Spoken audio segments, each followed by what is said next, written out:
আমি আদিত্য নাথ। আমি BDM international স্কুলের নবম শ্রেণীর ছাত্র।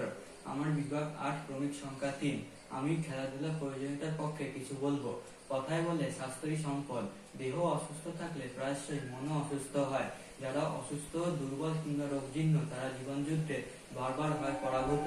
আর সেই জন্য শৈশবে স্বাভাবিক প্রাণচাঞ্চল্যে আনন্দের সঙ্গে শরীরচর্চা হলেও কৈশোরকাল থেকে সচেতনভাবে স্বাস্থ্যবিধি মেনে চলা উচিত। খেলাধুলার মধ্য দিয়ে আমরা যেমন আনন্দ পেতে পারি, তেমনি আমাদের শারীরিক ও মানসিক উন্নতি হয়।